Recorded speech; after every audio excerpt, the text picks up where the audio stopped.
On the full moon, wolves gon' howl. Can't bounce back, no rebounds. I show up like me how.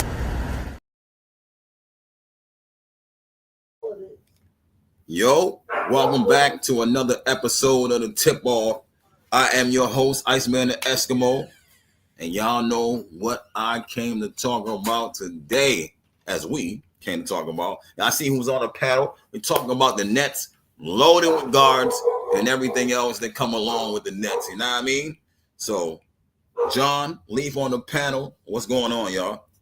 Good to be here as always, Ice and Leaf. Thanks for joining the panel. Yeah, listen, we're less than 5 or 6 days away from media day. The Nets still have over 20 guys on the roster. A lot of moves happening here or there, so definitely the Nets have a lot left unsettled. They still have to meet the minimum cap floor. So yeah, it's a circus riot right now. I mean, we still don't know who really is going to be on this team. We had the Kobe Buffkin move yesterday, and it was just announced today that Maduko, who they signed yesterday, the center. He's now being moved to the G League. He was waived. That was to make room for Kobe Buffkin because that trade was finalized today. So around probably 22, 23. And that's not counting the Fanbo and Grant Nelson signings. And Nets Daily reported that a teammate of Fanbo says that he's a shoo-in potentially to get that last two-way spot. So there's still some moving parts that the Nets have to finalize just before media day. They still have to cut the roster by 3 just to get to the 21 minimum for the preseason games. So, yeah, there's a lot going on right now. And I don't know if anybody saw it today with Brian Lewis. He announced a few things, which we're going to get into. But, yeah, the Nets have a lot to get done before next Tuesday. So, buckle up. Yeah, I did see. I don't know if you've seen this. Fambo and Drew Timmy was working out at Gonzaga. You know what I'm saying? Together. I still don't know if Drew Timmy going to make the roster. You know what I mean?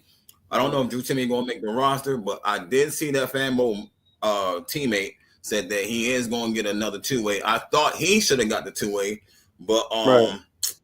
The other guy that just got signed to the two-way, Liddell, Yeah. something like that, got signed to the two-way. You know what I mean? But look at the poster in the back that I got, loaded with guards. I think you said that, John. 11. So 11. Well, at least I have 11 on here. 11 guards. You know what I mean? 10, 11, 12. 10, It's 11, going 12. up. Yeah, yo, Yeah. 10, 11, yo, yeah. So it's 12 guards on here. You know what I mean? And what do we do? You know what I'm saying? With all these guards, you know what I mean? Like, all I can think of 11 guards. You know what I mean? Who stays, who goes? We got to cut like, what do we got to cut like? 5 or 6, something like six that. people. Yeah. Yeah, 5 or 6 people. You know what I mean? Yeah. 5 or 6 folks. Yeah, it's It's tough. definitely it's definitely a lot that has to get done. That's for sure, Ice. I mean, we have 10 or 11, as you said, and it was reported today from Brian Lewis that there's huge chance that Cam Thomas is likely done in Brooklyn after this year. So maybe getting all these guards, they're just trying to hope something sticks at the wall. And right now, we really have a lot of open positions to see who could be our scoring guard or point guard of the future. And yeah, we're definitely going over the maximum right now, which is ridiculous. But this is what. Yeah. You still there, John? You still chopping it up? I think I lost you for a little bit. Yeah, so All right. Yeah, well, nah. we go right now. Yeah, we good. You know what I mean? So that's facts Yeah, with all, you know what I'm saying? I can name all the guards, but it's too much. Notorious, I see you. Leaf, I see you on here. I don't know if you still, you know what I'm saying, busy. But what do we do with all these guards, bro? What are we doing with all these guards? Well, in my opinion, I think they're trying to find out how many guards they could play in different spots. Like if it's twos, how many of them could play the three? If it's ones, how many of them could play the two? But I'm positive that all these dudes in the background of the screen ain't gonna be here by the time the season start. It'll probably be maybe about a good 5 of them. I would say. I mean, I guess that's good news for the other positions. The other positions ain't really much to fight for. I mean, Clowney seemed to be solidified. I mean, Obviously, Dayron seemed to be solidified on his spot. What Zaire seemed to be solidified at his spot. With him and Dayron signing the deals that they signed. But I think this goes way beyond finding basically finding replacement for Cam Thomas. I think this goes beyond finding more versatility, and I think that's kind of how we drafted with the five players. They want guys that could play multiple spots.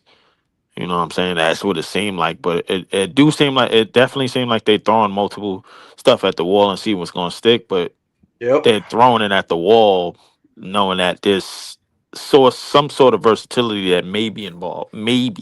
So it seemed that way to me. So that's why I get. That's my whole take on it, man. I can't come up with nothing else, man. I sit around at my office desk and I sit back and I wait for stupid shit to happen, bro. Like, and then I come in there and then I rant about it. So Right, Notorious. What you think? What you think, man? What you think we doing with Notorious. all these guards? What's good? Yeah, I'm Yo, pretty much the same thing. Can you hear me? Yeah, we hear yeah, you. yeah, I got you. Pretty much the same thing. Piggyback off of what Leaf said. I mean, and what John said. Right now the Nets is they broke it down to the studs, man. They got this thing. They got this thing broken down to the studs, and I like Leaf said. I think they know what they want, but at the same time, they don't know what they really have in the players that we have, but they're not really too sold on a lot of them.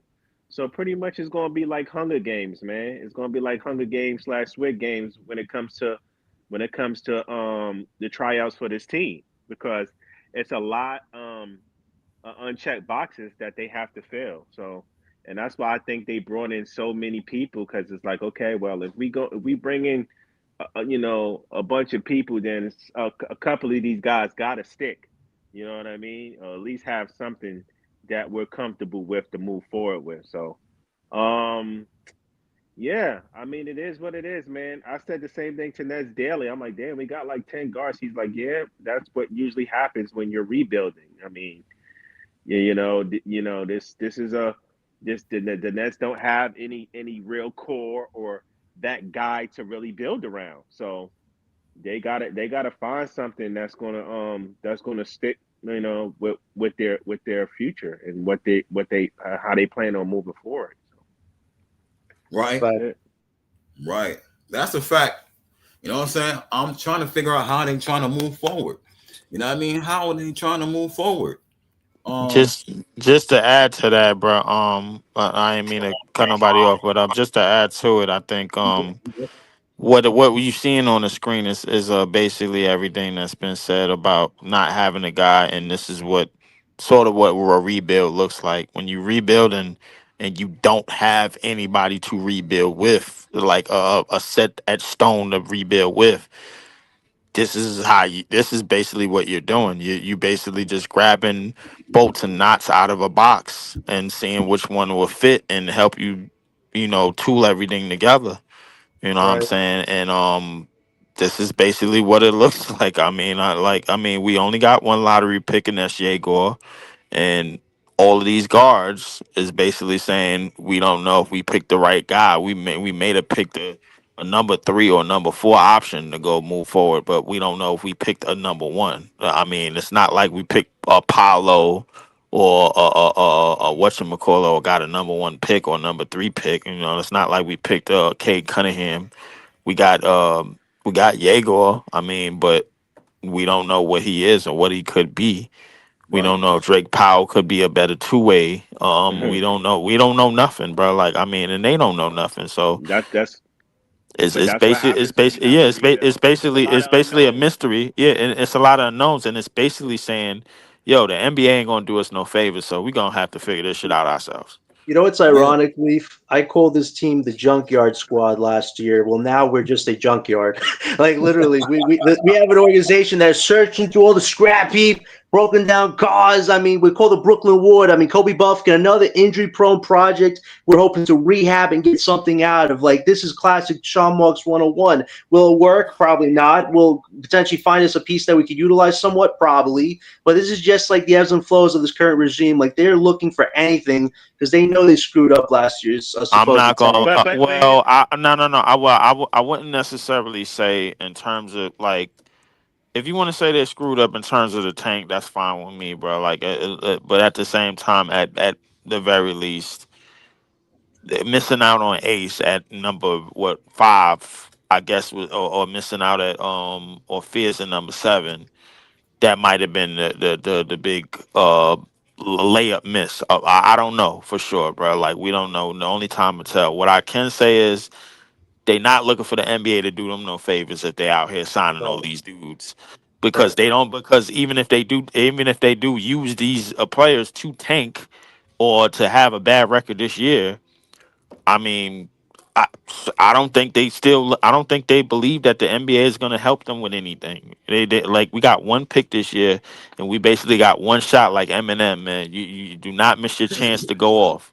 Right. You're But right here's the about that. thing though, like I mean, this is what everybody was asking for when we was in the Mikel Ben era and the Cam Right. Johnson era when we was just didn't have no direction, just trying to stay afloat, just middling.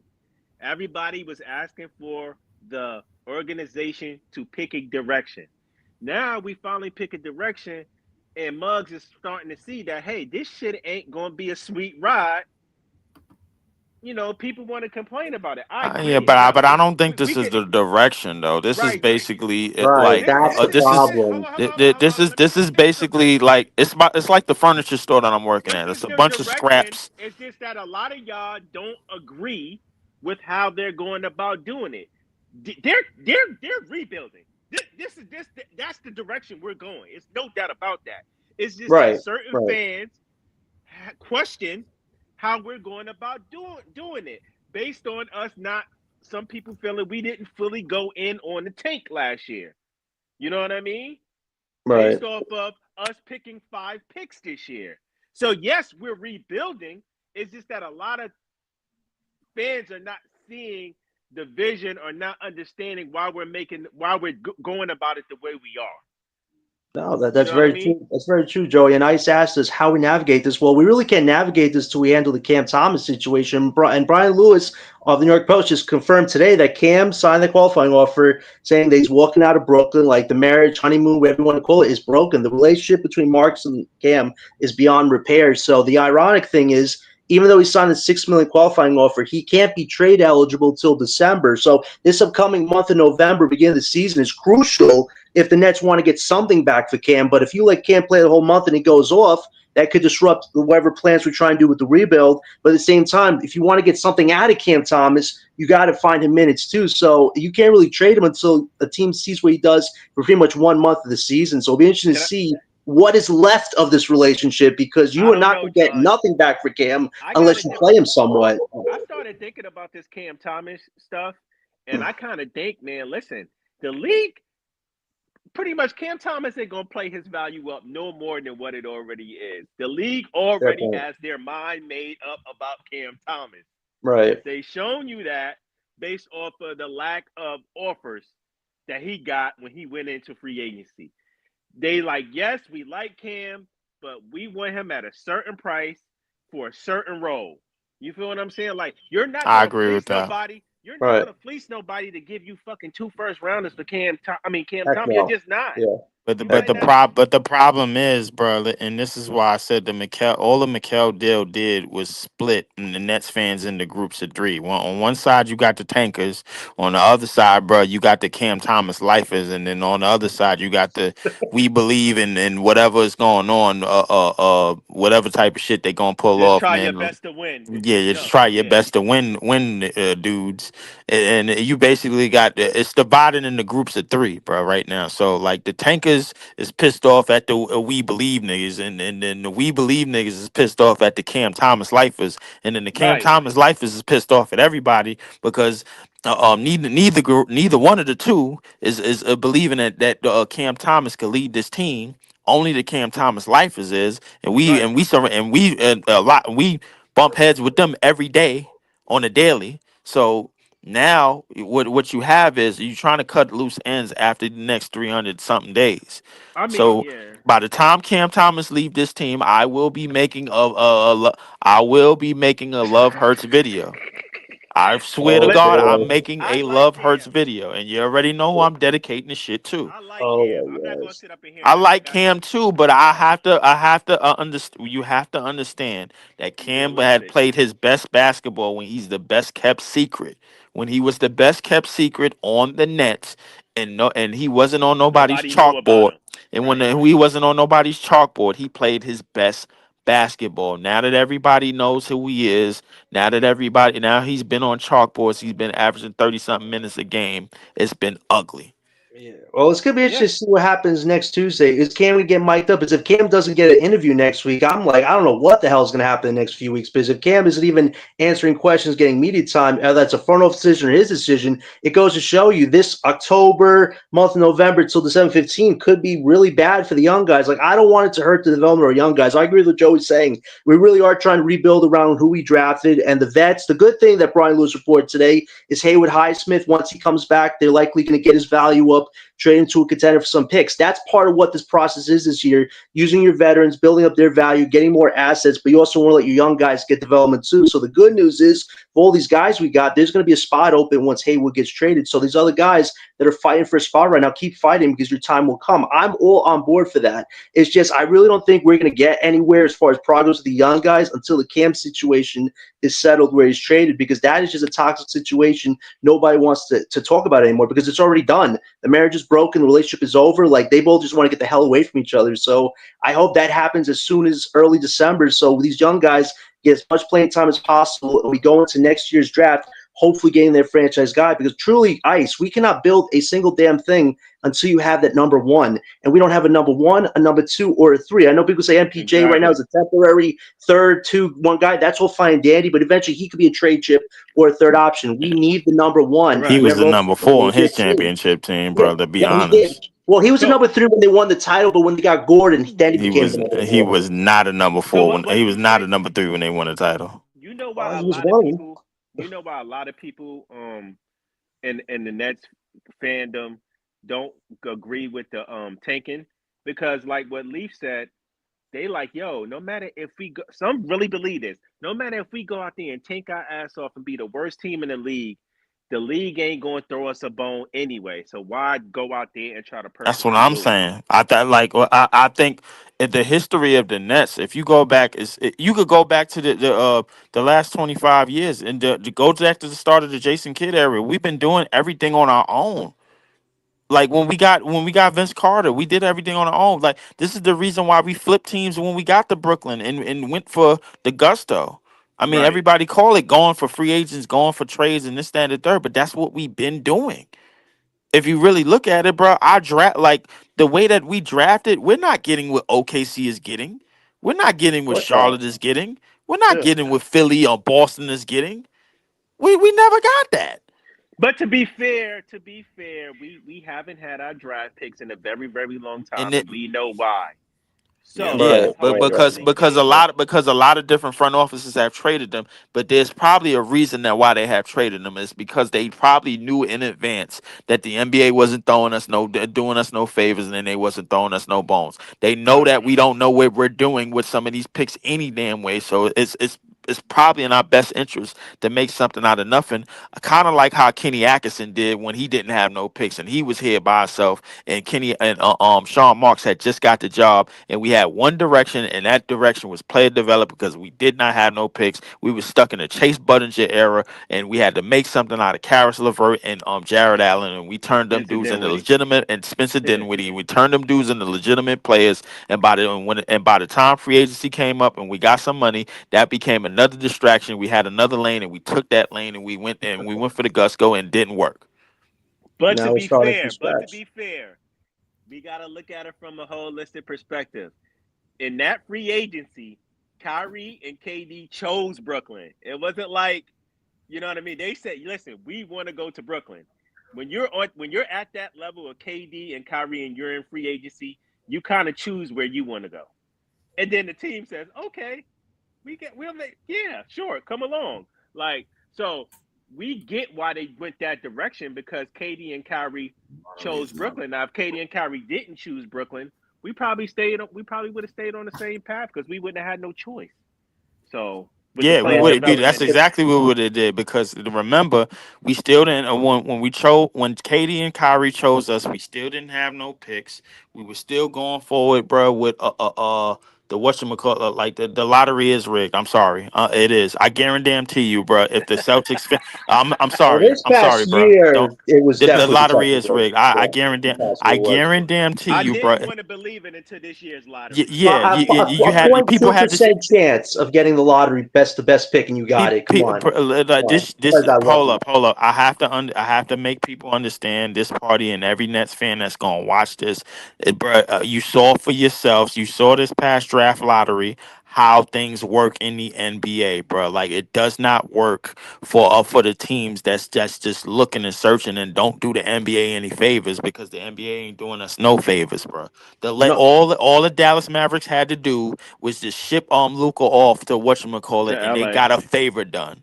I guarantee you, the Boston Celtics, if they finish below 6 in the East, they will get a higher pick than the Brooklyn Nets. I want to say it again. I guarantee If you, that happened, I'm if gonna be so mad, bro. oh yeah, you're gonna be mad. You know why, bro? Because I'm gonna be right again, and then I'm gonna be sitting here, and while people are looking stupid, bro, like I'm only right one more time. If the Boston Celtics finish below 6 in the East this year, they will get a higher pick than the Brooklyn Nets.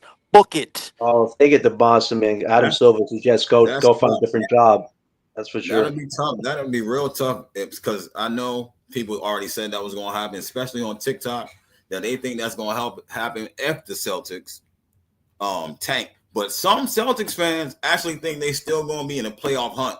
You know what I'm saying? They think they still going to be around the fifth seed. They still I could think see they that. confident.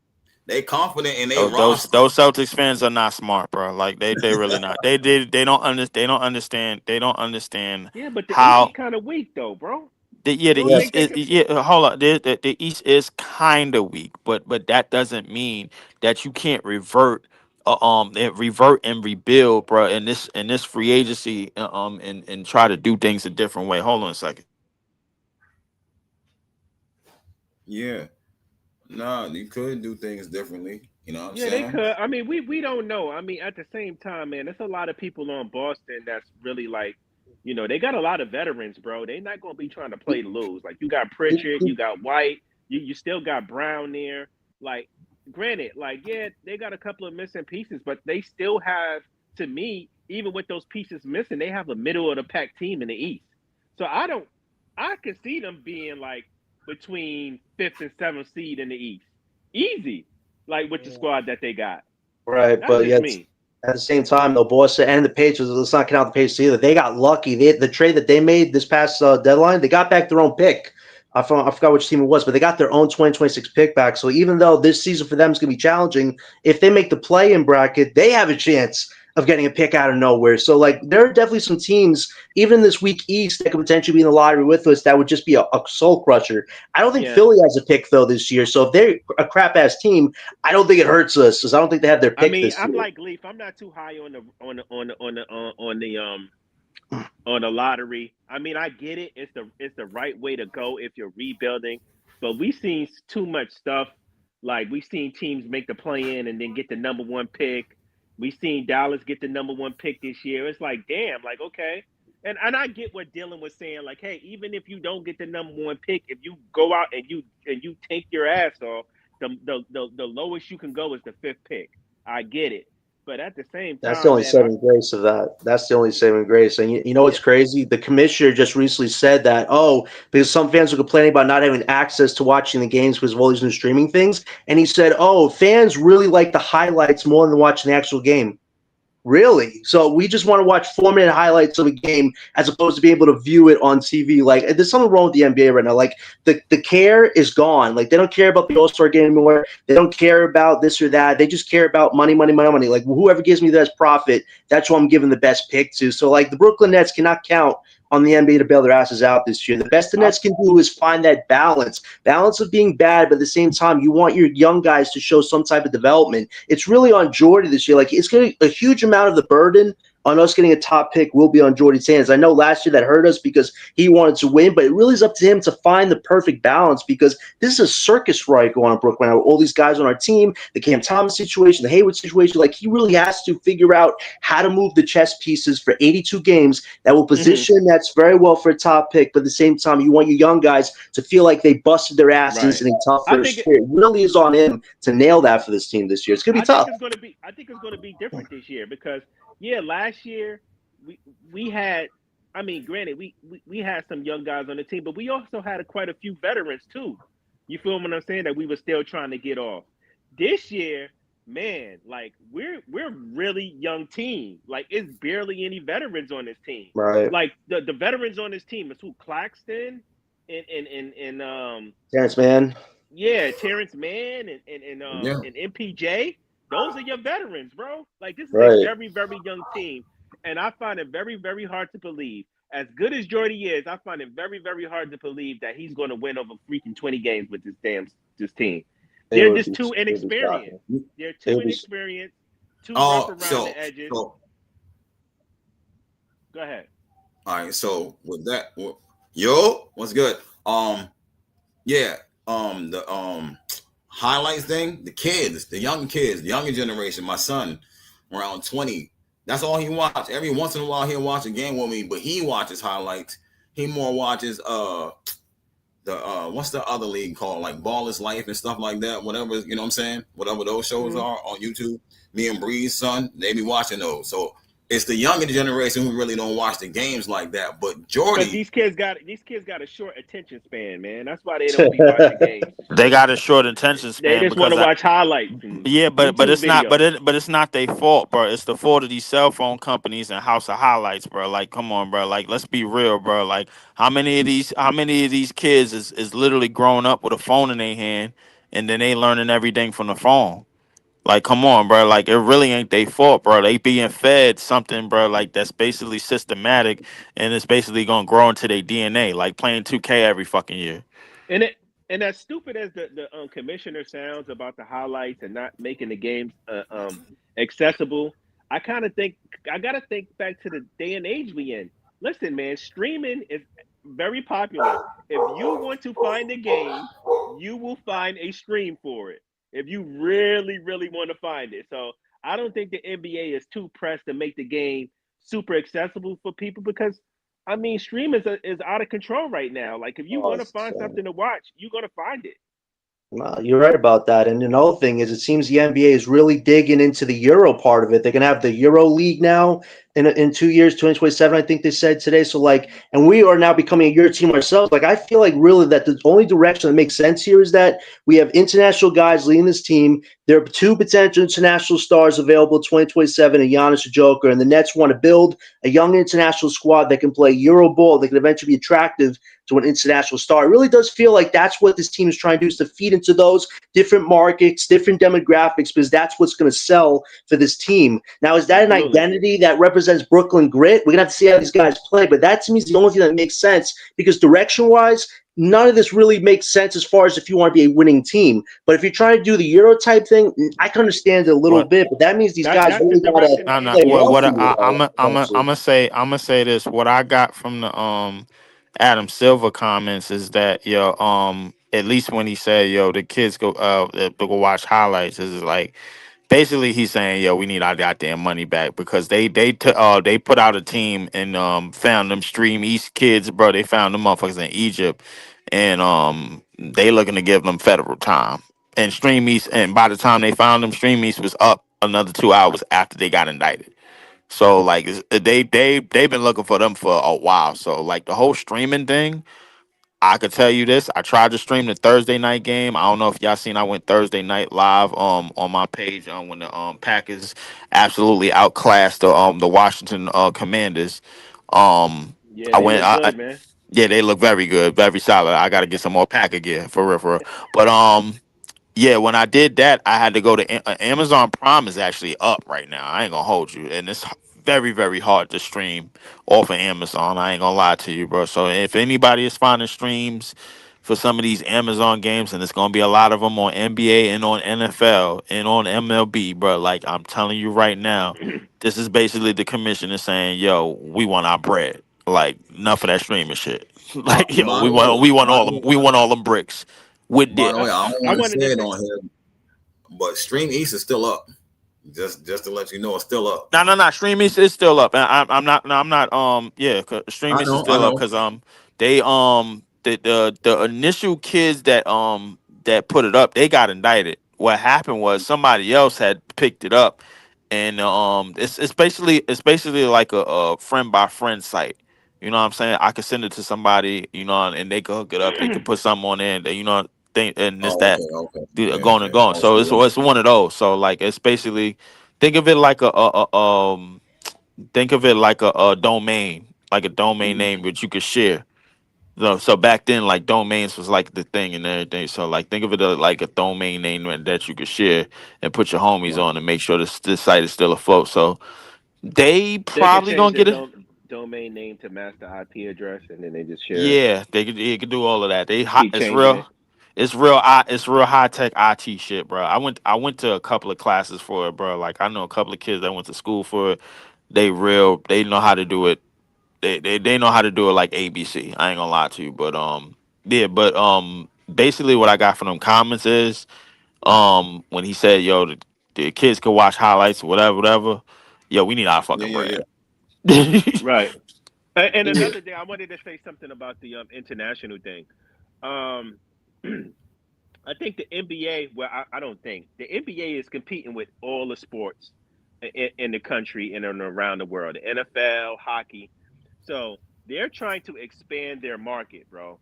That's why they're going and trying to expand the game in China. That's why they're trying to expand the game in Europe. They're trying to grow the game. They're trying to grow the game and grow the league, which Right. equates to more money in their pocket. Even the NFL is doing it. But the only thing you see the NFL playing games in certain countries, playing games in Mexico, playing games in England. But the only thing with the NFL is it's not going to resonate as quickly because as the NBA because those guys play with helmets on. You know what I Yeah, mean? In yeah. the NBA, you get to see, the guy's face. You get to see, it's a little bit more up and personal. And I think they pushing this this foreign thing because they just trying to grow the game, man. They trying to reach other markets. And I don't know if the Nets are trying to follow suit based off of the trend that the NBA is doing. So they're trying to get all these foreign players, but that's where the game is trending now. They're trying to tap into those new markets, man, and grow Right. the game of basketball. Right. And Yeah. just to play one thing, yes, I understand that they wanted to draft five guys because they wanted versatility on defense and playmaking, but it's like you had so many opportunities to get other guys that complement what you're trying to build. I mean, Ice did a lot of, scoops on some of these guys. Nick Clifford, Rashid Fleming, Common Maluak, uh some of the guys later on in the draft that had to get moved to 2026. Like there were a lot of guys that could have fit what we're trying to build, but you overload on all these guards and point guards and playmakers. But it's like we have over 10 of them now. It's like, was that really the intention? Because if you want these young guys to get playing time, they now have to fight with the Kobe Buffkins and all these other people you're adding to the team. That to me where it goes like, what is the direction? Is this for these guys to fight each other to the death, Hunger Game style, or is it to build a culture around the young guys you drafted? It really does feel like this team will not have a true direction until you have your number one guy. Now, whether that's in next year's draft or it's in the 2027 free agency when Mitchell, Giannis, and Nicole become available, the Nets do have options. The good thing the Nets have going for themselves is they have the cap space thing working really well in their favor, and they have all these 30-plus picks. But you eventually have to bring those two together with your talent and go for it, especially when the East is this bad. But the East will not be this bad for so long. So you really got to look at the next 2 to 3 years. What timeline are we trying to do? Are we trying to be a playing team, a playoff team, or a freaking contender? I hope we find that answer after next year's draft. But really, right now, nobody can blame people like me, Ice, Lee, for being sus with what this team's direction is. Because right now, it feels like we just have a bunch of dudes trying to compete for playing time. We don't know who really is going to rise above the pack. I think Yegor has potential. I see some leadership skills in him, but I will hope all 5 of these guys get to show up at least sometime this year and have those little highlight moments of growth, because we want to see them excel on their weaknesses, not just lose to lose, but work on the weaknesses. That's going to be a huge thing to watch this season with these young guys, but they have to get the playing time. And right now, they're fighting with a whole bunch of other dudes for those playing spots. So it'll be interesting to see who does stand out from the pack and see if we have a direction being built. Yeah, but I know Yeah, we as Nets fans, we always like, yo, um, we get mad because the organization didn't draft the players that we wanted. I get it. But guys, no one has played a single game of basketball yet. We don't know how Asenge gonna pan out. We got a pretty good idea. We don't know how Molly Walker's gonna pan out. We I don't do. know. We don't know how all these guys that we shoulda coulda picked are gonna pan out, bro. We don't know. We don't know I, how our guys are gonna pan out. So with that being said, we can't just write our guys off and just put these it's a guys up couple of them ahead. niggas. It's a couple of them niggas. I could tell you exactly how they pan out. I ain't gonna lie to you. All right, I'm just saying, man. We got to see how this thing play out. It's like I get it. Like it was a lot of guys that we got that I didn't want, but at the same time, I'm not going to write these guys off. You know what I mean? It takes about a good 3 years for you to really see what you got in a player that you drafted. I would say you can't. I mean, and it's going to be a lot of whining this year if they don't play good. I'm like, yo, this their first year. They rookies. Like this is Right. what player I, development is all about. I But wouldn't. Right. I wouldn't necessarily say writing them off. Yeah. I would just say they need somebody to complement them as they are right now. That's what I'm trying to refer to. They need that. And we all said everything that we needed to say about the guards and guys that can only really played like 1 through 3, and basically they most of them is on this damn screen. The fours is solidified. The four spots is solidified with Clowney. I guess Danny. You could say Danny Wolf and Zaire, Right. and Dayron. He got his deal. Realistically, I've come to the conclusion that there's only one person that can help this damn team as it stands Yeah. right now, and that's who? Zach Who- Edey. Yo. That it's just that goddamn Listen, simple. Waiting for that one. I was nah. waiting all day for that one. It's just that This goddamn team, simple, No. bro. this Like team, this team is a I'm not. Listen, Oh my listen. gosh. I'm standing on 10 when I say this, bro. Like he's the Right. only person. man. Like if you add him to this roster as it is, bro. Like this roster is a competing roster. This is a top six team in the East. The way that the East looks right now, this is the top 16 in the East. If you add him, just add him to the roster. Man, Like everybody Top. looking for Tell everybody looking. Claxton, tell Claxton, bye. Thank you for your services. We paid you soundly. Yo, you need to go. We go pick up Zach Edey. We go pick up Kai Jones. We got dunkers in the dunker spot. Now we got Guys, Yo. inside bro, the presence. dude's in Siberia, bro. What Now are Yeah, you we this is now what I'm talking we saying. about? Hey yo, Dude, listen to me. Everybody want instant gratification though. Like like, I mean, we No, want that but guy. I'm telling you how. We want But that I'm guy telling you that's how on you get draft. instant gratification. We want that guy that we're going to draft that's going to save the franchise and just I'm turn telling us you how into a you get that contender. how you get that instant gratification, bro. You get now you got your playmakers, you got your wings and your guards. Go get some inside presence to complement them.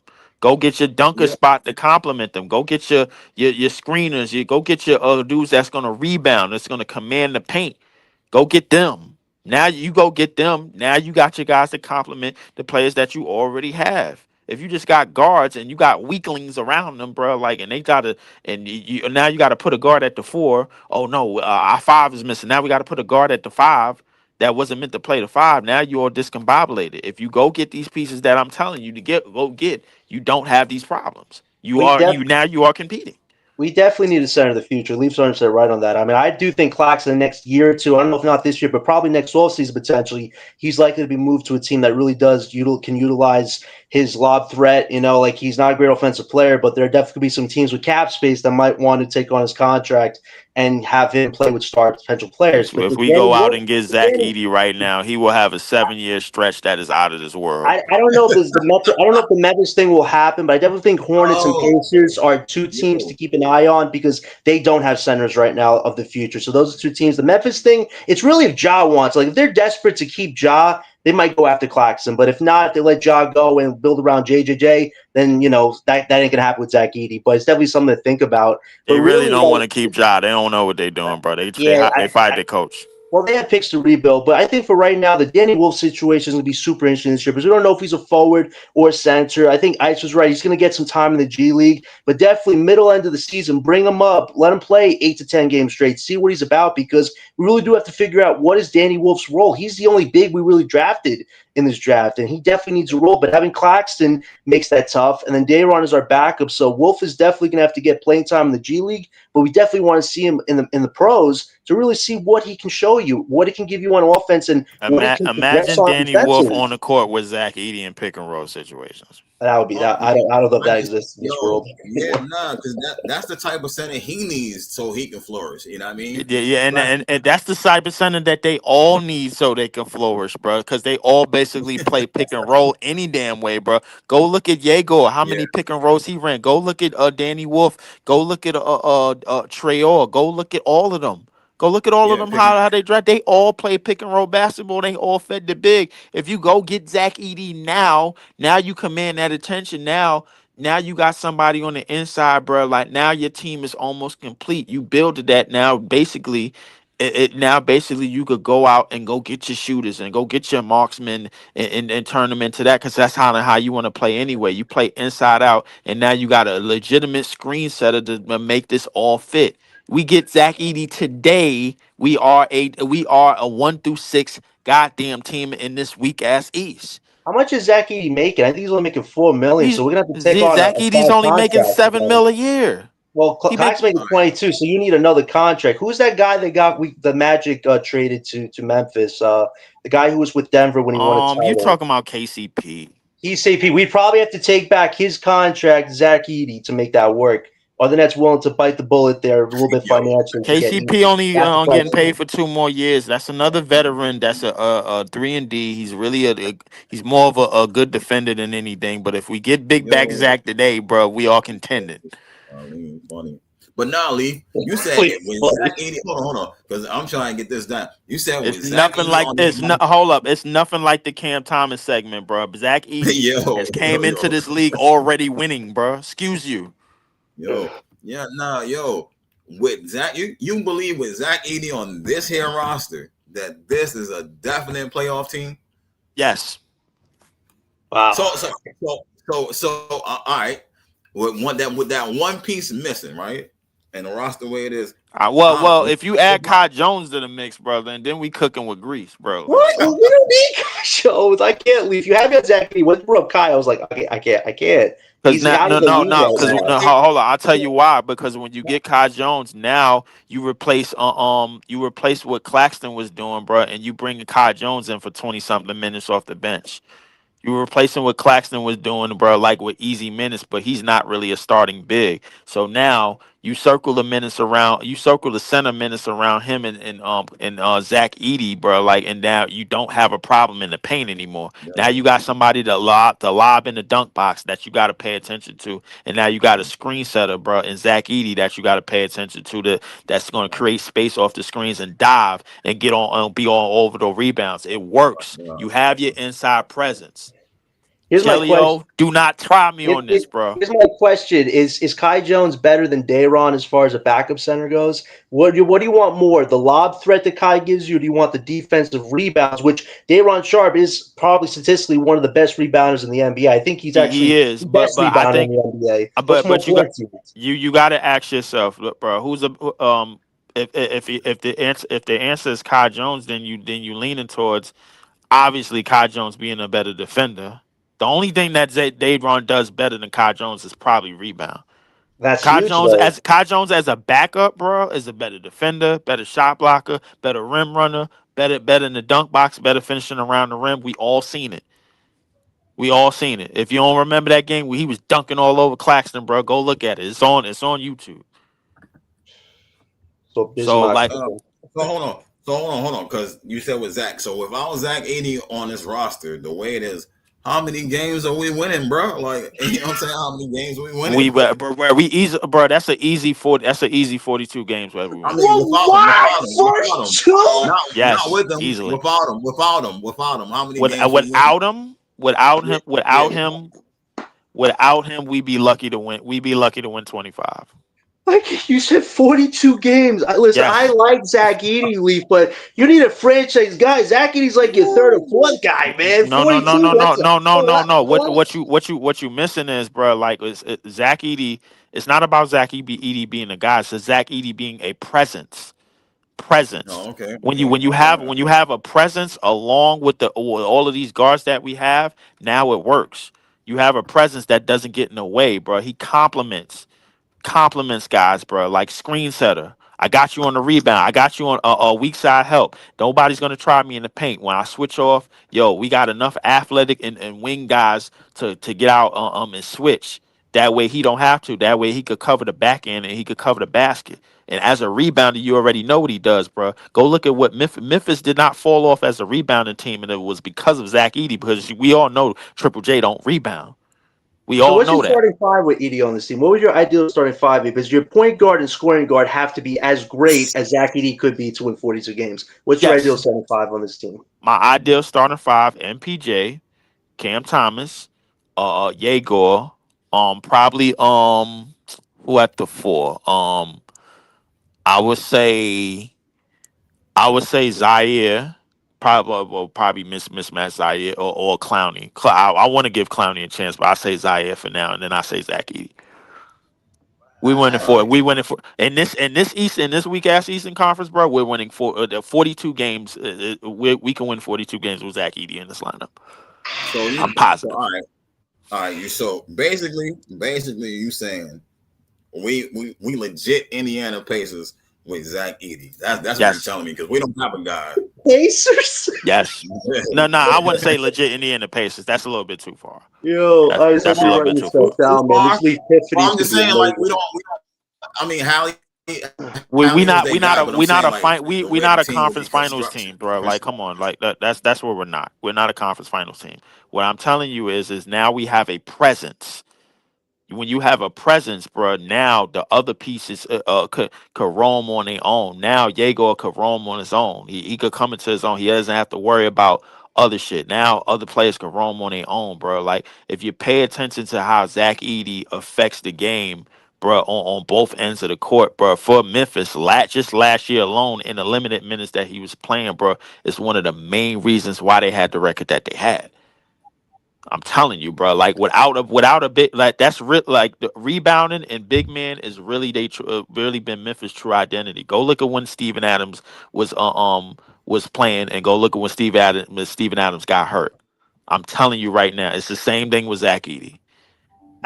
You know what, Leaf? I appreciate the bravado, man, with this take because if we did have Zach Eady, I do agree that we would probably win potentially more games than we would lose, which is the team we have right now. But you definitely need a main guy. Really, next year's draft, if we got a Peterson or DeBosa or Boozer and you paired one of those guys in your front court with Zach Eady, that's definitely potentially something. But if you have MPJ and Zaire with Eady, I don't know if you're really stopping anybody as far as athletic defense goes. So I think that's going to potentially be something that hurts this team. So the Nets really do have to get a better front court to complement Zach Edey, but you definitely need a top guard. My problem with the organization is they even know who their top guard or top point guard is. Apparently, one day Yegor is a point guard, then he says the next day, "I'm not a point guard." Like that type of stuff is what gets this whole thing screwy with being Ice and Joe and somebody else being skeptical. It's like, where are we trying to build here? Who is your point guard? Who is your scoring guard? Who is your center? Like we truly don't know 1 through 5 who's going to be those guys in the next 2 to 3 years until next year's draft, really, because I then we get to assess what this young core truly could be.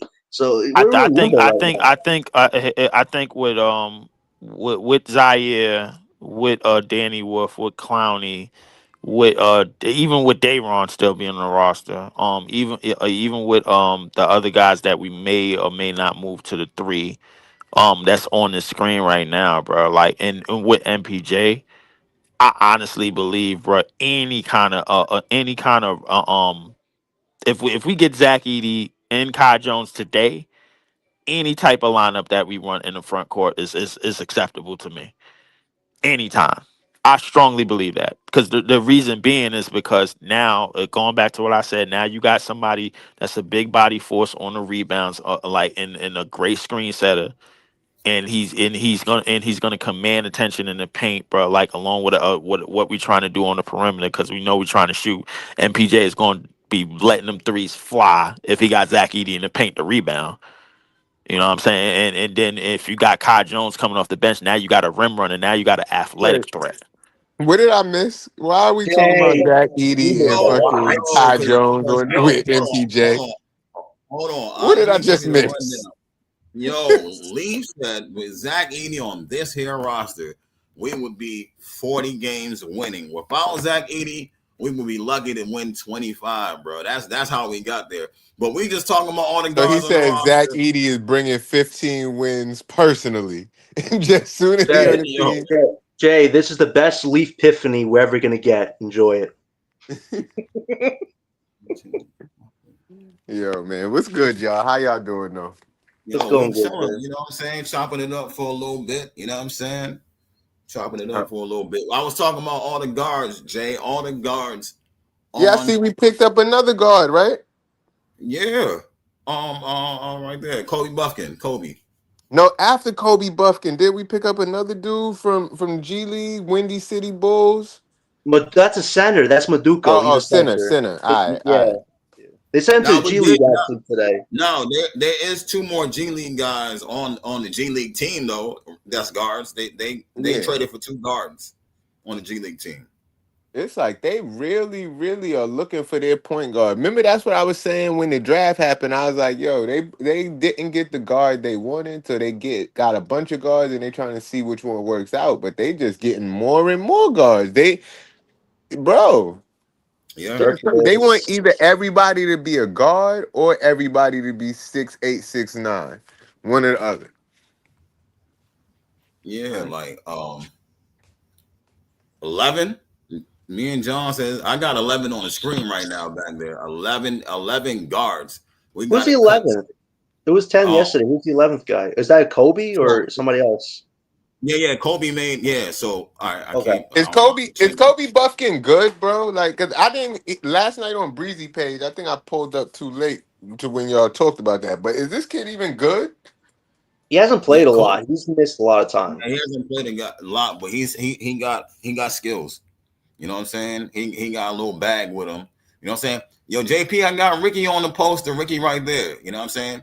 Tyson. All right, so Yagor, Tyrese, Two, Trayor, Terrence three, Mann, Drake 4, Powell. 5, Um, yeah. Tyson Etienne, 6, Kobe. 7. This Ricky Council. Is, Keon. is Ricky a forward? I thought Ricky was a forward. Yeah, they got he plays both shooting guard and forward. Okay. 8. Uh, yeah, and then Ben Saroff and Cam Thomas. Wow. That's Yeah, 10. right. Yeah, 1, 2, 3, 4, 5, Man, at 6, this 7, 8, point, 9, 10, 11. I'm 11. just Okay. really, really hoping that one of these other kids could be better than Cam because we ain't gonna have him for long. So I'm just hoping one of these other kids is better. I don't know if they better. I Cam might be the best scorer out of everybody, but you know what I'm saying? They might be able to do a little bit more than what he does. You know what I mean? So I wouldn't say they probably be better. I just, you know what I'm saying? They might be more See, talented if doing ain't something. nobody better, then the organization is making a mistake, in my opinion. If ain't none of these kids better than him, then we should be trying to retain him. But if one of these kids is gonna be better, let's go. Fuck it. But Regardless how the situation turns out, Jay, Brian Lewis reported that Cam officially signed divorce papers with that qualifying offer. Regardless, he's going somewhere new. So nigga, the I Nets don't could give a bench fuck him. what They could Brian do whatever they Lewis want said. with him. Cam is set in I said stone. that Keep 3 going. weeks ago. I don't care what Brian Lewis said. I said that. I know business, bro. It ain't no way you take that little bit amount of money against more money if you intend on staying with that team. That's saying fuck you and whatever you're offering me. You disrespected me, and I don't want to be here anymore. So I'm gonna take the littlest I have to stay here for right now and get the fuck out of here as soon as possible. And skedaddle. I'm telling you, this front office has nothing to hide behind. Superstars, role players, and now an up and comer like Cam has basically told it to your face, I want nothing to do with you. I mean, how can we keep this front office in Jay. charge another 10 years when in 10 years they've had multiple people who want nothing to do with them? Like, something has to change. The front office has to communicate better with their talent because they said there was a report that came out and said, oh, we're not worried about Cam Thomas. He's going to sign on the dotted line before we get to media day. Well, he signed the qualifying offer. So what happened? What happened with the communication? Like, He there's a signed on serious the dotted problem. line. He ain't Hey, lie. Yeah. hey, how like JP Liberty's last comment? How do you feel about this I got you. comment, Jay? The one that he said in that. How you feel about that, Jay? What it say? Nets are looking for players that could do more than Cam Thomas and all around. Like I said, as long as they're better. Like if they're a better all around player, but it doesn't equate the wins the same way they think Mm-hmm. Cam Thomas scoring don't equate the wins, and they're not So let me exciting so let me either. ask you They're this. not better. They got to So be let me ask you better. this because I just want to know like what your gauge is of better. So what if they don't score as much as Cam? Let's just say, they score about 15 points, 7 assists, 5 rebounds. Is Are it they are they equating to wins? Because they're saying Cam 40 points not equating to wins. Is his 15 points and 4 rebounds or whatever equating to wins? Is it? what if neither of them are So then, so creating then wins? so I, that I means we think So needed we both of can't. them. You So that said means what? we I needed think I both of them. We needed that and we needed that. Not one or the no. other. No, I'm I just think trying. I'm hold on. just Oh, trying to. wait. I So gotta hold on. Let chime me in. land my plane real quick. Hold on, he Cause asking I'm me a question, bro. Let me yeah. answer Cause the I'm question, just bro. trying to gauge at how do you dictate if a player is better than another player? Because I can have one player that's scoring 24 points a game and is lackluster in everything else. But if I got a guy that's scoring 15 points a game on top of giving me 8 boards and 7 assists, is he better than the guy that's scoring 10 more points than I him? don't. In my opinion, no. But Okay, that's all I wanted to. So at your the same gauge is time, like I'm your trying to, gauge is like the I was trying scoring. to, like I no, it's not just scoring. I'm saying was equating to wins, like I said 30 times already. But Yeah, what but I I don't am, think that's not really. You can't really go off of that because that's what this, that's how they're we're a trying to young rebuilding discredit Cam team, Thomas, bro. though. That's how We're they're a trying to young. discredit Cam, saying Now I thought his I talent thought that isn't was equating to bullshit. wins. No, I thought that was bullshit. Not everybody. I knew it wasn't because of Cam why we was losing. I wasn't saying, well, Cam Thomas scored 40 points and we still lost. He's not equating to win. No, I know. I'm looking at the whole picture. I know it's deeper than that. The You know what I'm problem saying?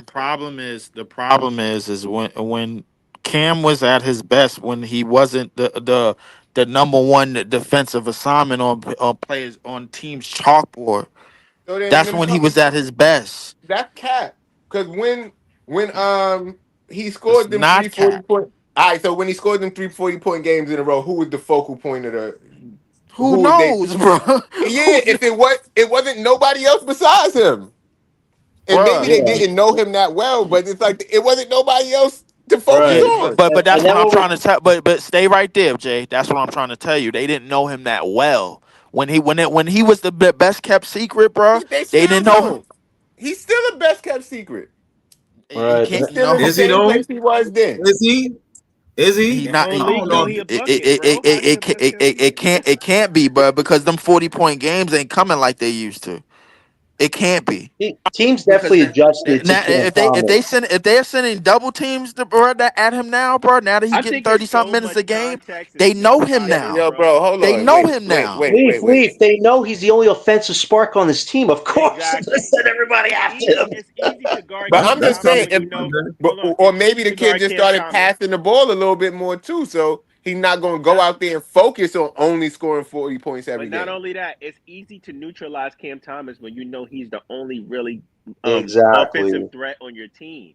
Yeah, So and it's that's not easy to his fault. That's neutralize And your that. hold up, hold up. and But that's I not add his on to fault. that. Leaf, I one second. add That's on not to his that. fault completely. When you have a bad team constructed and you're one guy, you can Right, only score it. You don't care about him. Of course, every other team is going to defend him because if they right. take him down, it's easy to beat But that that It's team. that not that it's goes back to it's my not point. only That's that. why. It's about where Cam Thomas is getting the ball as well, bro. Like he's not getting the ball the same places that Cam Johnson was getting the ball off of pin down curls and double screen or double off ball screens to the 3-point line so he could work, bro. Like it's not one dribble pull up. It ain't everything ain't one dribble pull up or one bounce catch and shoot with Cam Thomas, bro. He's getting the ball a lot, man, on some hot potato type shit. And a lot of the times when he's on the court, the other four players that's on the court with him don't really know what the hell to do because a lot of Exactly. the X's and O's is being broken up. If he's in a So Well, system, if so he's in it's a a lot system of and he's context in that's missing placement, though, bro. It's yeah, a yeah, lot no, of no, no, no. context. I'm gonna break down the context. But if he's in a system and he's in placement where he could come off certain plays and certain patterns that's ran for him, that's ran for him the same way it was ran for CJ when he was going off and everybody was liking him without McHale, then it looks different.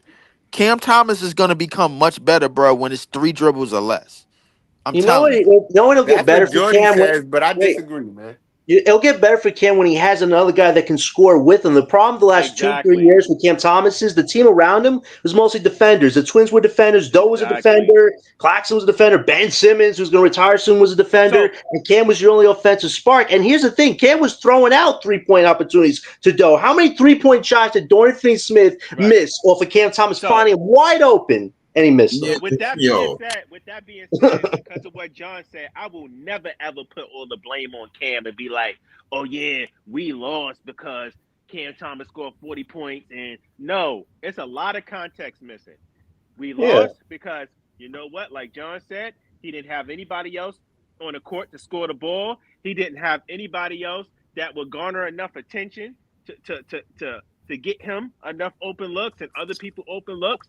So it's hard for a guy to sit there and beat good teams when he's playing with a bunch of guys who can't score the ball and he's the only offensive threat on the floor that other teams are drawing in on.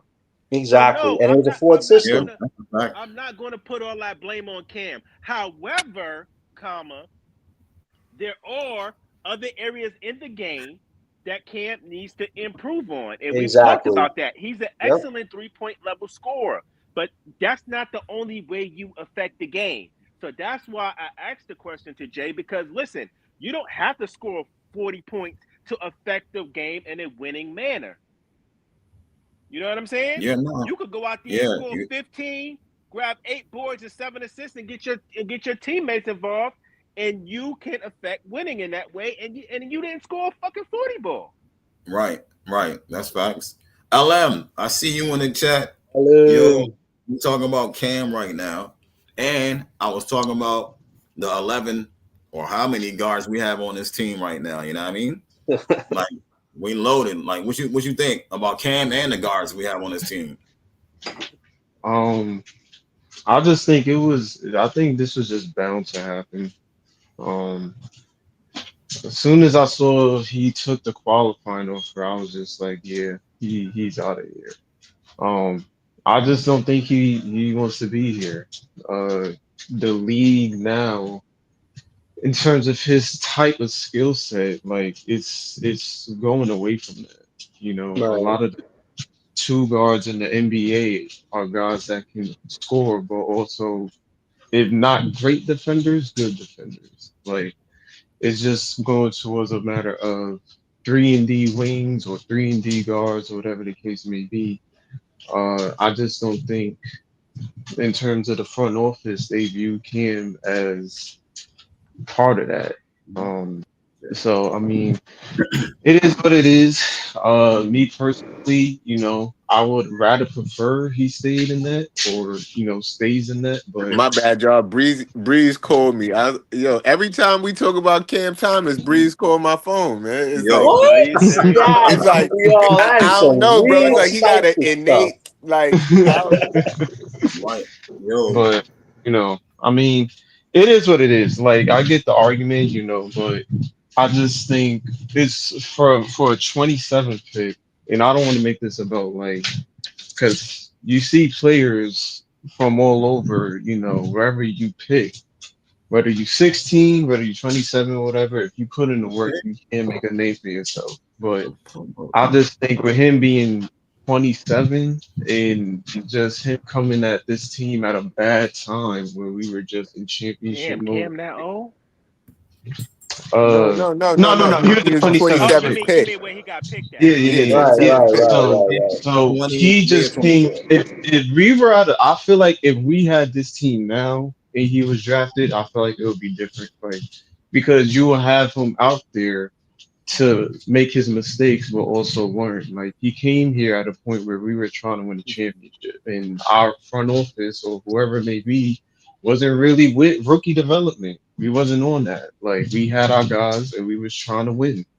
But Uh, what about right now? so right now, maybe they think they value the rookies and the guys that they getting over here now. These are guys that can do other things, and uh, right now we can get scoring in all areas, not just from one person. I think that's the viewpoint that they're looking at in terms of the players we got. We got some good wing defenders. We got some good guard defenders. Now we need to work on that Uh, 5. right. So I mean, I guess that's how they're looking at it, and they're not looking at it just like, yo, Cam is going to be the main scorer. It's I going to mean, be like, y'all yo, all laughing, these bro. guys are Like going to like get I there. said something So, wrong, bro. Like No, Yeah, I'm you had me on the laughing Zach Edey thing. It was the because Kai Nick Dennis thing. Claxton probably gonna be the best player on the court right now, man. And Hell Oh just no. Cam that's ain't no, that's that's playing. nasty King. work. no, no. That means somebody got Can't to be be giving King. him the ball for him to be being Mhm. the Oh best yeah, I player on the forgot. ball.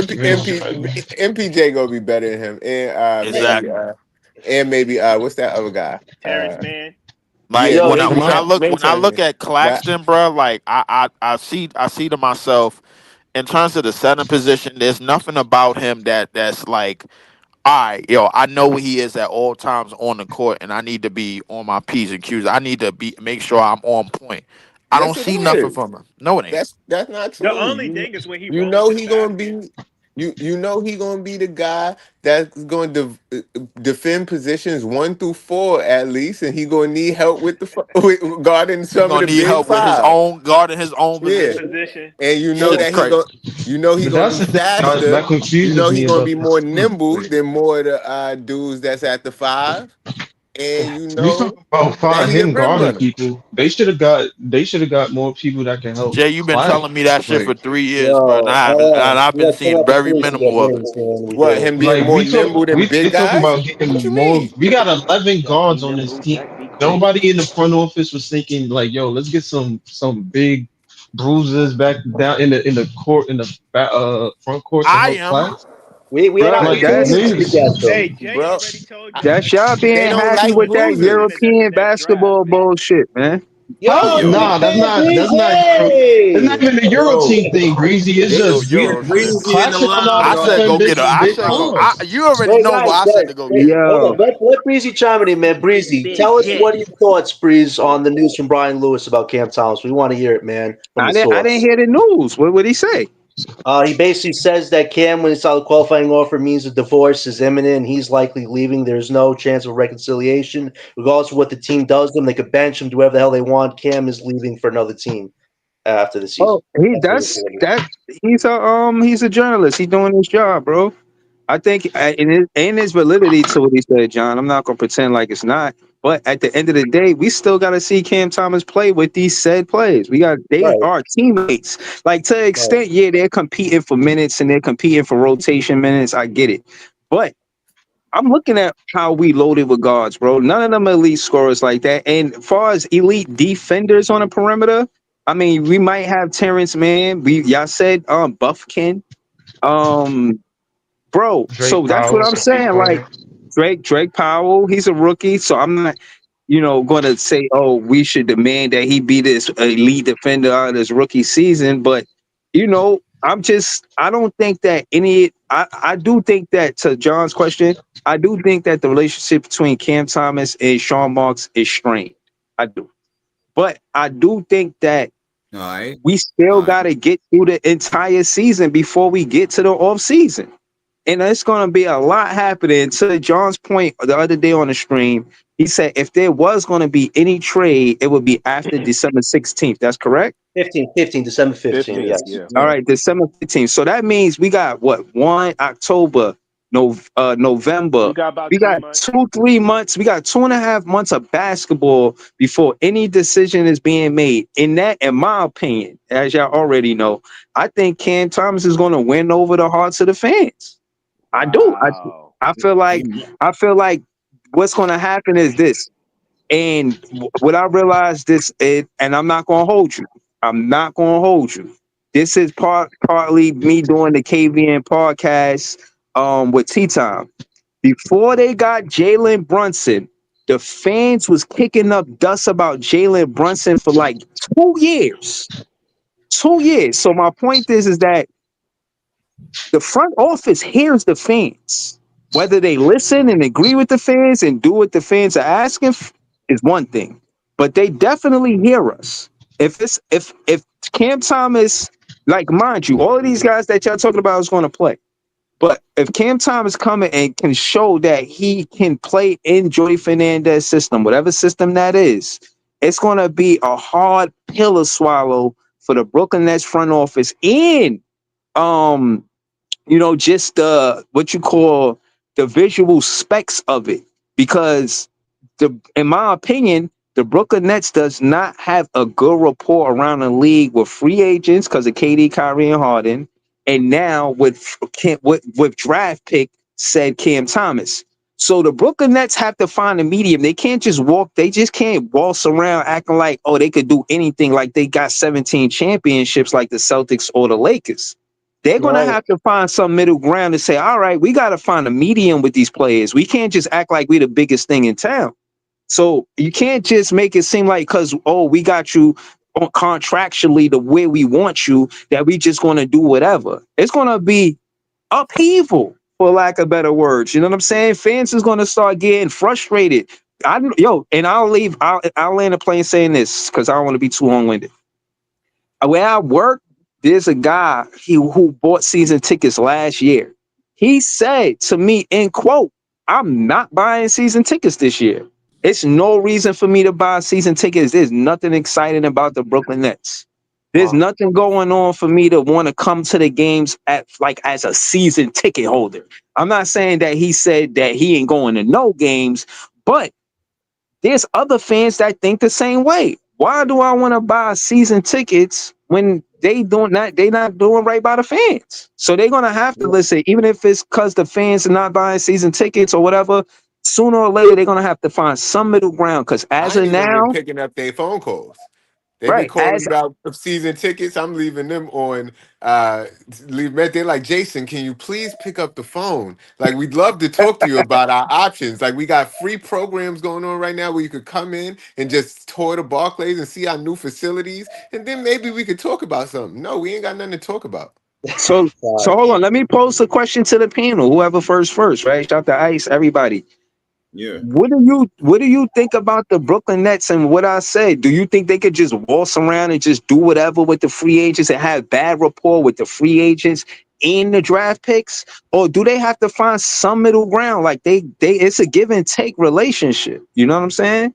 It's a Well, great question, Breeze. And I just like to say this, man. Like the spirit of the Brooklyn Nets base, it's strange. Like we've been through a lot in 10 years. You look at all the organizations that have been through a lot of crap. We have probably been through the craziest roller coaster ride any team would not think you could go through, and we've broken all those chapters. Like the sad thing, like you said, is fans are looking for anything to like about this team, but it's hard when you have an organization that thinks that they can constantly shuffle the deck, get anybody on this team, and they're all going to follow the Brooklyn culture. Like Brooklyn culture, Brooklyn grit, the Brooklyn way, it should mean something. Now the motto is, hey, remember, we play New York too. Like that's literally what the motto is right now. Like you cannot just keep saying that this is all about culture, culture, culture when it feels more like a company policy instead of a set of ideals. Like the base wants to feel like there's a Brooklyn culture being built, and it feels like we're just trying to find our way around a deep, dark gloom right now. And it's sad, but this goes to show you, like I even Leaf said that the fans were divided last year with tanking, not tanking, Cam fans, not Cam fans. right now, from what I've heard the last few weeks and months this summer, the fans are in agreement on one thing, that this front office cannot be around for another 10 years if next year's draft goes the same as it did this one. After next year's draft, this team has to be winning or in the process of building winning habits. And if it's not, Sean and Joe have nobody to hide behind. You've thrown stars, role players, and now Cam under the bus. The fans are not going to allow this to keep going for another 10 years. So they got to get it right next year, or else there really is no hope in what this team can build with the current people leading it. So, Breeze, you made so many valid points, and I feel bad for the Brooklyn base that feel that their spirit is shot right now. I can't blame them for that, but I would just say this. Things can change. Like, there are still some steps the Nets have to take and some aces they have to play in their deck, but they have to get next year's draft right if they hope to build something real in Brooklyn. And the base deserves that after going through a 10-year circus riot. So good stuff you said, Breeze. But yeah, the base is going through it right now for sure. Yo, they can do that, Breeze, because right now it is a give and take, right? Not everything is going to be smooth. Not everything is going to be good. You know what I'm saying? So because one thing didn't go right with one player doesn't mean it wouldn't go right with other players. You know what I mean? Because Cam didn't get his money, Claxton got his money. It all depends on, it's situational. It's not just one player and he just stands out the most and everybody else gonna feel a certain type of way because everybody knows business. You know what I'm saying? But this is about Jared Allen. This is about Spencer. But listen to Spencer. I'm gonna go live later. I'm gonna show you this clip of Spencer. Listen to listen to Spencer. Listen to Jared. I mean, you see what happened to Jared. Listen to Bruce Brown. Bruce Brown was sitting at WNBA games with Joe Tsai and his wife. He said, "Yo, they did not call me and offer me anything. That's why I'm not on the team." Yo, so what I'm saying is, all of the fan favorites, whether it be Bruce Brown or Jared Allen, we're not even going to talk about CT, but whether it be Bruce Brown, Jared Allen, whether it be Katie, whether it be Kyrie, they don't give a fuck. They just act like John said, that was a perfect way to put it. They just keep shuffling the deck. Like, yo, we tired, bro. And at the end of the day, the championship rosters don't be shuffling the deck. They get a core and they get people players to build around their solid core. You know what I'm saying? And the Brooklyn Nets come on, man. We could do a lot better, is what I'm saying. Shit. I be right about a lot of this shit that they be about to do, and I be hoping that they be right. Like, I be hoping that, oh yeah, maybe I'm wrong and this shit not a dumbass idea. And then it just be dumbass idea after dumbass idea. Gospel. Ice. No, it do. Yo. Out of 11 of these players, like, who you want in the rotation, Ice? Out of all 11 of these guards right here, who I want in the rotation, bro, that is so tough, bro. That's so tough. You know what I'm saying? So, I don't know. I want my boy Martin back on the team, but I really think he's not going to make it. So, I'm going to say Cam. I'm going to say Kobe might be in the rotation. Terrence Mann. Etienne going to the G League. Yegor. It's 1, 2, 3. 1, 2, 3, 4. That's already 4 guards. Drake Powell might go to the G League. You know what I mean? That's 5. Then after that, I don't know. I don't know. Trayor. Trayor's on. He's on the team, so he gonna be in there. That's what, 6. I said 1, 2. You believe? Let me ask you, Ice. You believe in small ball with the Brooklyn Nets, or do you think we need a bigger front court? Nah. Small ball doesn't work anymore. You know what I'm saying? Unless you got Draymond. You know what I'm saying? Unless you got Draymond, maybe a younger Ben when he was in his, you know what I'm saying, at his best. Maybe he could have worked like that, but no, you need a legit center. You know what I'm saying? Small ball is, and the NBA is moving big. You know what I'm saying? The NBA is moving bigger. Center, power forward, big, 7 foot, 6'11", scoring, shooting threes, power forward. Like, you know what I'm saying? It's changes to that. So, small ball's out the question. And that's what Yeah, Marks has been doing for how many years with small ball. Like that's why me and Ice was so mad at this draft is you had guys that fit that new evolution of basketball where it's like 3-and-D, versatile defense type. And we did get that with some of these playmakers, but did you get the best player possible at those certain positions? No, because the Nets reached on 3 out of 5 of their guys. And that's the thing that's wrong with this organization. They gamble too much as opposed to building something solid. And that's what me and Breezy are talking about. It's like you can't keep reshuffling the deck and having a different core every year. Look at teams like Boston, Lakers, all these other teams that have different cores, but they've been able to maintain their main cores for a time period to win titles. Like you need an actual core for more than 3 years if you're ever going to be a legit team. And the organization we have hasn't figured that out. They were scared to get a center for how many years right now? And then this draft, you had 8 to 10 different centers that Ice we said they should have gotten. And they didn't want either one of them. But they want to get Danny Wolf because he's a mix of a forward and a big. Why not just get a center? Like, I don't understand why this organization is so scared to get the right type of player because they want to be cutesy and be like, oh, we got a guy that could play different positions. But no, it's positionless basketball. Like, you got to stop confusing the base with players that don't play the positions they're supposed to play at. Like, you're never going to have a real team until you actually have a set core and a team that can play certain roles on the team. This organization thinks that they could cheat their way with stars or with guys that can play out of position. It doesn't work like that in the NBA. This is not Euro basketball like that. Right, right. Definitely not. You know what I'm saying? It's tough. It's tough. Euro basketball is slightly different. You know what I'm saying? But yeah, what else? What else, Jay? You got something else to say about this? Small Uh, ball in the NBA, Breezy X. man, my thing is whatever No. works for the team that you got. You know what I mean? That's what it's about. It's about playing with the team that you got. If you can play small ball, you can play, but everything ain't for every team. It's about your personnel. Right. Right. So that's what I'm saying, Jay. It's like they got all these guards. So out of 100 shot attempts, we taking 73 pointers. That's whack. That's Like that, crazy. like bro, like 73 pointers is ridiculous, bro. Like they just be acting like taking the least percentage shot is what we supposed to be doing. None of these dudes from Brooklyn, man. That's why I'm tight. Joe Tsai ain't from Brooklyn. Sean Marks, Jordy Fernandez, they ain't from Brooklyn. Like it's like the whole style of Brooklyn. They don't even care how we play the game, bro. Point guards, they put the ball on the floor, they get to the rack, they know how to get 3 pointers because of the and one. They get to the midi, they do driving kicks, but not like dominating it so much. Like the driving kick offense is so predictable. You know how many times I watched a game and I seen the opposite team jump the passing lane because they know Ben Simmons going to pass.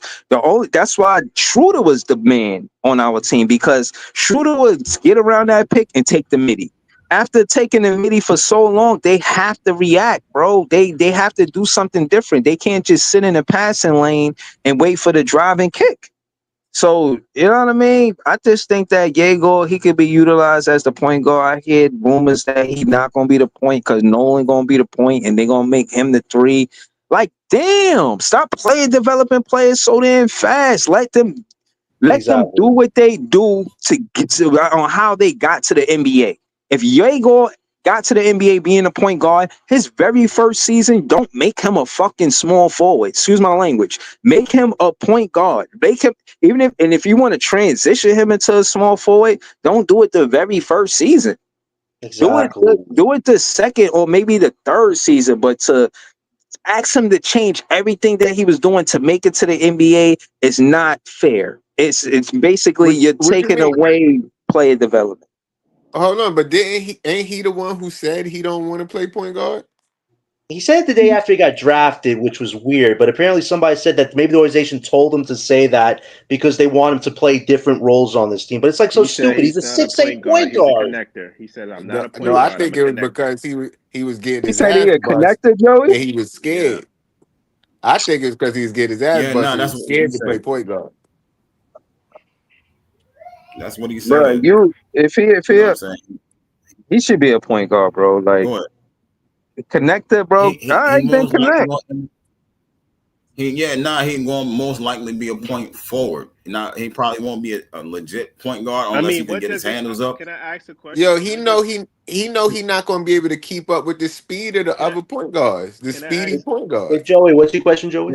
I'm saying, I mean, what does it really matter as long as he has the ball in his hands and he's distributing the ball and running the offense anyway? Like, It who don't. cares if he's a point guard or he's at the forward? I mean, We it seen, we depends. seen, we seen many shit. Jokic is a center and he runs the offense for the Nuggets because Yeah, he but can no, no, pass no. that But the well. Joey, but the difference between is that he's pretty much in the same place. Like he's the center, so he's going to be at the foul line between the dotted. He's going to be at the foul line strike or between that and the key. That's where you're going to get Jokic. He might step back for the three a little bit, but for the most part, that's how he's running the offense. If you make Jaeger a point forward, then he's, in my opinion, regulated to the elbow.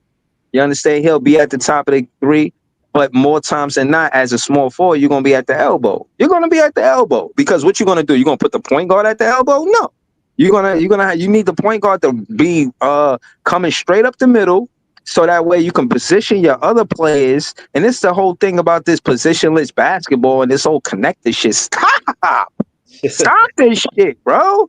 Stop. This is not the Euro leagues. This is the NBA, bro. Position is supposed to mean something. Everybody want to just, you know, make it seem like just because the Euro League is picking up popularity that we just supposed to change everything we doing because of the Euro leagues. I disagree with that shit wholeheartedly.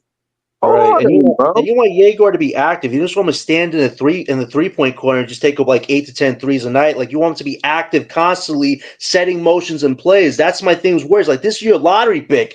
I don't need him hitting threes like Duncan Robinson. He needs to be in the flow of the offense on all different types of plays. But if you make him a forward, he's not going to be running the offense as much. So like I agree with Breezer heartily. You cannot just overwhelm a player doing different roles the first season. Let them do what they're good at, and then the second and third year progress them to being more Right. versatile, stuff like that. Like we don't have to bum rush it because the way that they were half-assed in the Cam Thomas stuff, why are we trying to rush these guys' development? Let it happen naturally with Jordy. Like what are we rushing for now? What, we're gonna get a superstar next summer? Yeah, I'll see it when I believe it. Like stop.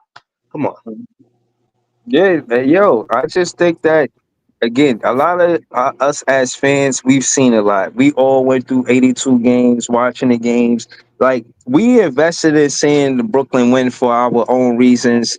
And at the end of the day, I do like to give who's here the benefit of the doubt. But Sean making my job tough.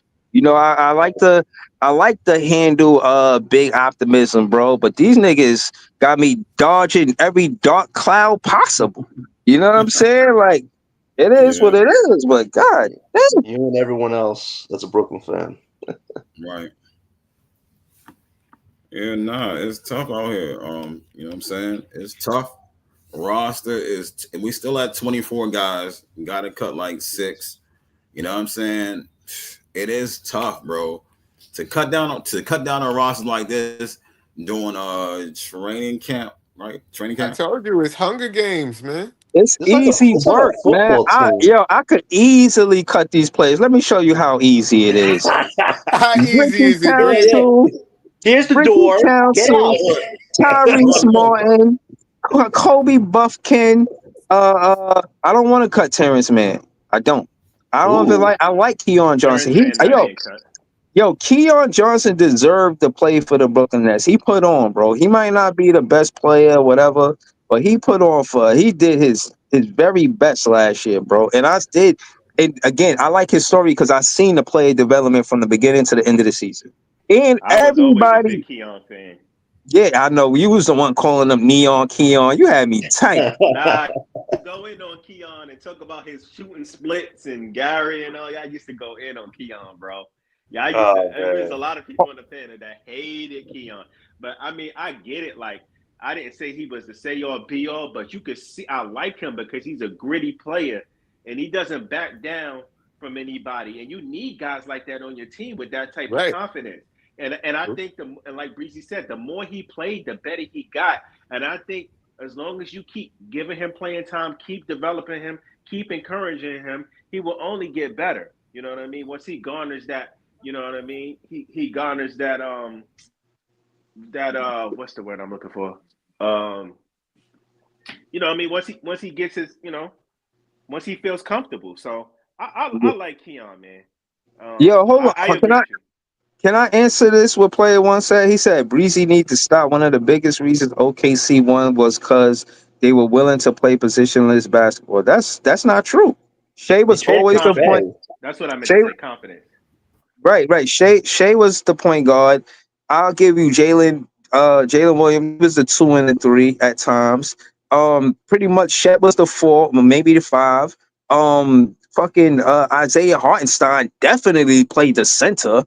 Like they had Scott, that coach knows what he's doing. Let's not compare OKC to the Nets because they were sound on defense. And I watched a video player one on what the how the good they were and why they were that good. It's because they were first off, they were in sync on defense, right? So they never gave up on a play. Even if a defender got past them, one of the things that the video showed was that they will always swipe at the ball.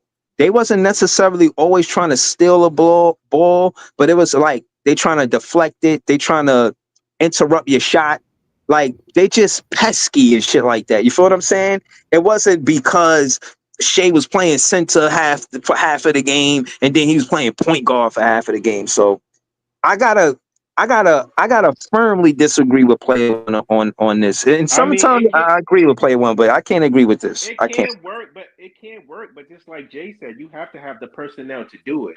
I mean, to say Yeah, that we small don't. ball can't work, I mean, it can't work. Nah, it can. You just have to have the personnel to execute it properly. And it's not Exactly. for every team. You know what I mean? So you, like Jay said, you got to know your personnel. You got to know their strengths. And if you're trying to play that way, then you have to mold your team that way. You have to draft that way. You got to go out and get particular players in free agency that's going to fit that small ball mold. Because at the end of the day, when you're playing small ball, everybody is supposed to be able to handle the ball. Everybody's supposed to be able to pass. Everybody's supposed to group rebound. You got to pick up you got to pick up a lot of slack from not having a big player in the paint. And y'all got to collectively do that as a group. You know what I mean? So it can be done, but you got to have the right personnel. I And think and it's an mostly done identity. when you have mostly players that are like wings, because everybody looks at wings as like the Swiss Army knife in the league. If you got wings that's strong enough to be able to hold their own against players, but still fast enough to keep up with guards and still have that skill set to be able to dribble and pass, those are the type of players that you look for when you want to build a small ball team. Players with that wing type of wings with that type of skill set. You know what I mean? That Right. Swiss Army knife skill set. So Yeah, that's true. And they developed everything on that team. I mean, look at their two ways. Aaron Wiggins, didn't they bring him in on like a two-way? He was like drafted 40, 50. That guy became a He's key like rotation 55th piece. or some shit How, like how that. many two-ways have the Brooklyn Nets last 10 years gone through, like literally gone through, and none have ever broken out like that? OKC, they found their guy. Like, OKC does everything so differently and so well than we do. I have a guy on Twitter, Mark, who's telling me that, oh, OKC had a bad year tanking when they had Al Horford on the team and they got Josh Giddey. Fast forward 4 years later, youngest championship team of all time, traded Giddey for Caruso and got Hartenstein. Like they made all the right moves and built a team from the bottom up, and one of the youngest teams ever. What are we building right now? We got we. yeah, I don't like that comparison, bro. No, We talk I about said this. Go ahead. I'm yeah, sorry. Go ahead. I said to Jay, we came up with the junkyard squad last year. We now are literally a junkyard trying to find anything and everything to justify this team being a culture building team. But it's like you got to get the personnel and the talent, like Joey's talking about, because we can't just follow a blueprint from OKC, Boston, or whatever team that's done it already. You got to build your own identity. I don't even know if we have our own identity right now on this team.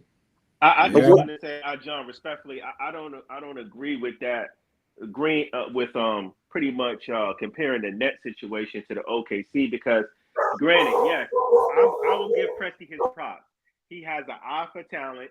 He knows his market. He knows what he needs to do to build a contender in his market and how to go about that. But we have to understand, Presti had draft picks. He had creme de la creme draft picks. We can't sit here and be like, yo, compare our draft picks, the guy that he's getting in Facts. 1 through 10 to guys that we're picking in the 20s in the second round.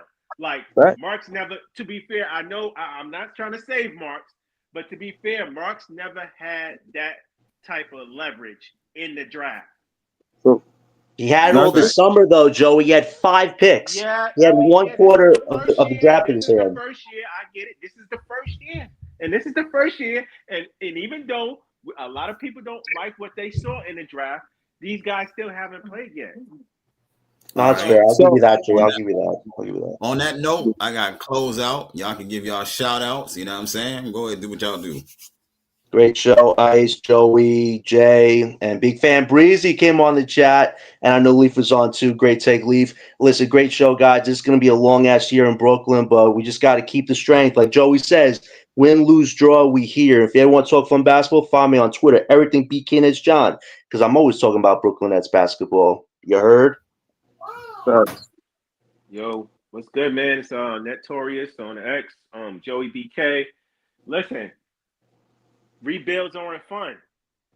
We knew this. Like, it's going to take time. When you starting from the bottom and you trying to build from the studs, and you got the car in the shop, and the engine is up on the hoist, and the doors is off, and everything is ripped off of the car. That's the stage we at, and it's not pretty. It takes time. I get Come it. over here. We're going to be frustrated, but you know what I mean? Just stick with it, man, because we can't stay down for forever. All right, Breezy, you want to shout out your channel until you go live tonight? yeah, you skipped Jay though. Where you at, Jay? Yeah. Jay, you there? Oh, all right. Yeah. Well, y'all can find me at Big Fan Breezy. I'll probably go live tonight, or if Ice go live, you can find me there. I think what I'm saying. I more than likely might go live tonight. It's a lot to talk about. And on top of that, I just want to say shout to the Nets fans. We the best fans. I see the fan base growing. I want to say, thank you to all y'all, man. Everything Brooklyn Nets, John, Ice. This is JTV, Notorious, Leaf. Anybody that I might Brooklyn LM. Anybody I forgot to mention. And yeah, man, I'm glad you did this live, man. This was dope. All right, that's what's up. Y'all know my motto. Y'all don't have to like. Y'all don't have to subscribe because I don't know anything. You heard? And we out.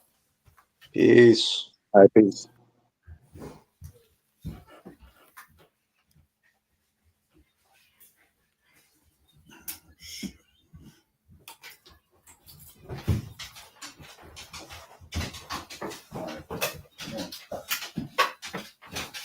Come on. Come here, girl. Come on, girl.